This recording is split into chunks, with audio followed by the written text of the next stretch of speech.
ঈদ শুধু উৎসব নয়, বরং এটি মুসলিম উম্মার ঐক্য, সংহতি ও আত্মশুদ্ধির এক মহান উপলক্ষ। মহানবী হযরত মুহাম্মদ সাল্লাল্লাহু আলাইহি ওয়াসাল্লামের মদিনা হিজরতের পরই ইসলামে ঈদের সূচনা হয়। তার আগেও মদিনার অধিবাসীরা দুটি উৎসব নওরোজ ও মেহেরজান পালন করত। তবে ইসলামের আগমনের পর মহানবী হযরত মুহাম্মদ সাল্লাল্লাহু আলাইহি ওয়াসাল্লাম তাদের এই উৎসবের পরিবর্তে ঈদুল ফিতর ও ঈদুল আজহার বিধান দেন।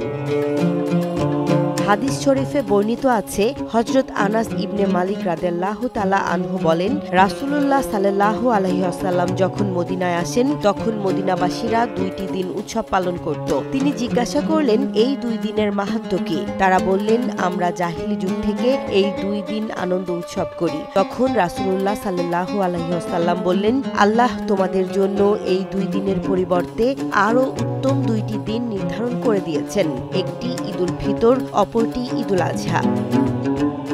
ঈদুল ফিতর হলো আত্মশুদ্ধির পর আনন্দের বার্তা। রোজা শেষ হওয়ার আনন্দের দিন ঈদুল ফিতর। দীর্ঘ এক মাস সংযম সাধনার পর শাওয়াল মাসের প্রথম দিন মুসলিমরা ঈদুল ফিতর উদযাপন করেন। ইসলামী শরীয়ত অনুসারে এই দিনটি শুধুমাত্র আনন্দের নয়, বরং এটি দান খয়রাত, দুস্থদের সাহায্য এবং পারস্পরিক সম্প্রীতির এক অনন্য দৃষ্টান্ত।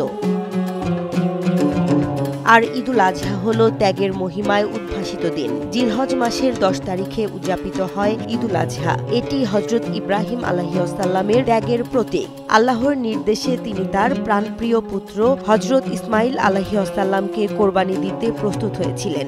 এই আত্মত্যাগের শিক্ষাই মুসলিমদের জন্য ঈদুল আজহার মূল বার্তা। ঈদ কেবল উৎসবের দিন নয়, এটি আত্মশুদ্ধি, সংযম ও সহানুভূতির শিক্ষা দেয়। ঈদের দিন ধনী গরিব সবাই এক কাতারে দাঁড়িয়ে নামাজ আদায় করেন, যা সাম্যের এক অনন্য নিদর্শন।